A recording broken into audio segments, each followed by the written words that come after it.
Hello, I've been asked on Twitter by Crypto Princess about the actual skill building of doing customer development interviews. So he asking, how did you get good at parsing through the lies and ego preservation that are a natural part of social interaction? Because as you know, a big part of the mom test is how do we avoid the lies, the biases, the compliments. So the challenge about getting better at this is twofold.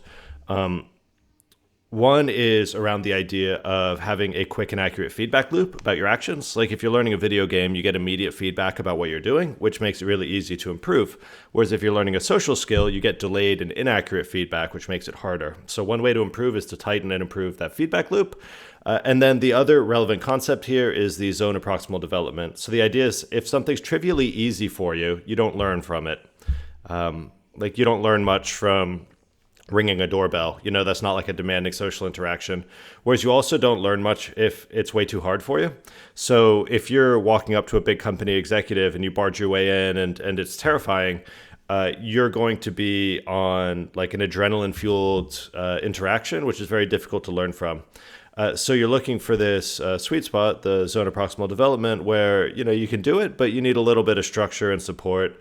And often you can get that from either your team or from preparation work that you do ahead of time, and also by choosing your battles.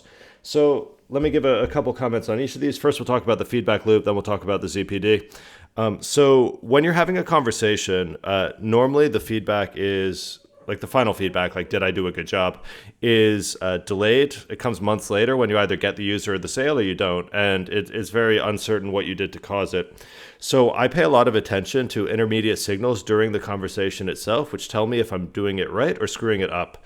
A common one is a compliment. Every time a customer says, wow, that's really cool, or oh, that's neat, or oh, that's genius, or oh, I love it, I kind of catch myself and I go, oh, I screwed up the conversation. I don't freak out. I'm not going to flip the table or anything, but I'm like, okay, whoops, I did something which caused a compliment. So let me step the conversation back one notch and try that again. It's like, oh, I'm sorry, redirect onto them. Oh, I'm sorry, like, oh, thank you so much. I'm glad you like it. But you were telling me something about the way you work. You were saying this and that. Would you please go on? Or you say something to push the focus back onto their life instead of your idea. And that over time, each time you catch yourself getting a compliment, usually you caused it. And so you're like, I messed something up. And that gives you an immediate feedback loop. Another thing to look for is if they give you a non-committal delay. Oh yeah, this has been really cool. It's really fun. Let's talk again in a few weeks. But they don't actually schedule anything. They don't get specific. They don't talk about what the conversation's for. They don't talk about when the conversation is. They haven't actually scheduled it.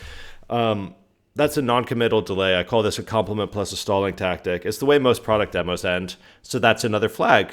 You go, wait, that means I forgot to ask for a commitment. I need to ask for something. Not in a pushy way, but why don't we get it in the calendar now? We could go through the product requirements or whatever. So you give it a time and you give it a purpose. Suddenly they go, you know what, listen, let me go. I've got a busy schedule. I just got to get back and check my calendar. I'll email you. You go, okay, that person's probably not excited. So by catching the vague signal, you were able to figure out that they actually don't care because you push for a commitment. They felt uncomfortable about it. You back off. Okay, they're not going to be your first customer. Where sometimes they go, yeah, actually, can we do it next week? You go, okay, great. That's a commitment. I can take that seriously. So I know I'm kind of just repeating concepts from the book, but here, the purpose here isn't to learn what they care about. It's to learn where you're messing up the conversation. And so these commitments and these compliments, they work in both ways because they show you that you screwed something up. Another one is whenever I find myself getting excited, I realize I've slipped into pitch mode. So if I'm going, yeah, or like, yeah, it's so awesome, or like as soon as I realize I'm giving a pitch, it's like, whoa, I really screwed up. Then you just go, I'm sorry, I get so excited about this stuff. Can we go back a second? You were telling me that. So those are the three warning flags I use: getting a compliment, getting a non-committal stalling tactic, and me getting excited. So 2 from the customer, 1 from me. And in each case, I know I need to improve things. In terms of the zone of proximal development, so you're looking for the conversations that are simple enough that you can do them with good prep.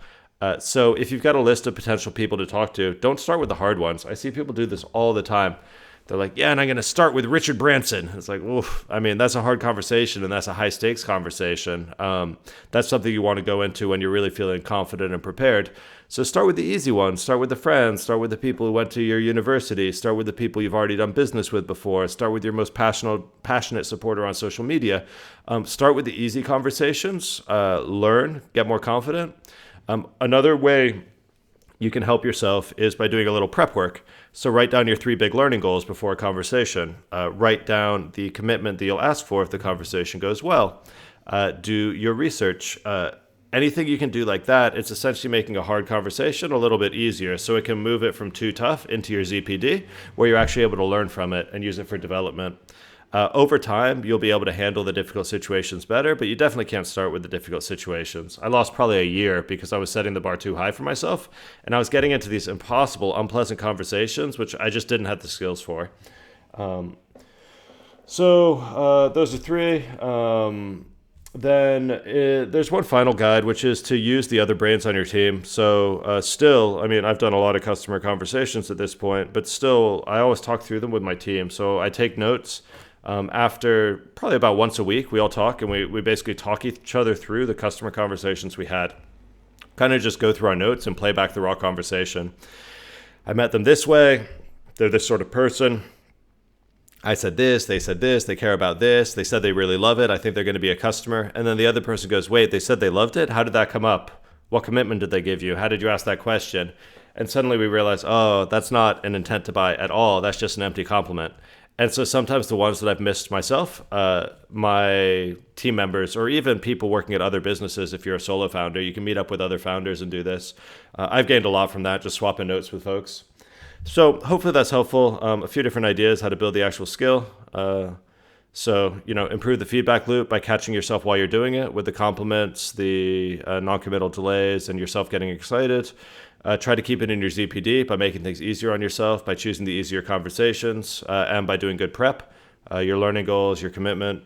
And if you can, bring more brains into the battle so you get more eyes on the conversation by reviewing your notes with your team or your peers. So hopefully that's helpful. Don't beat yourself up too much about the mistakes. Sometimes you'll talk to a grumpy person who's in a rush and it's just not possible to learn. That's life. But learn what you can from the good conversations and you'll improve very quickly.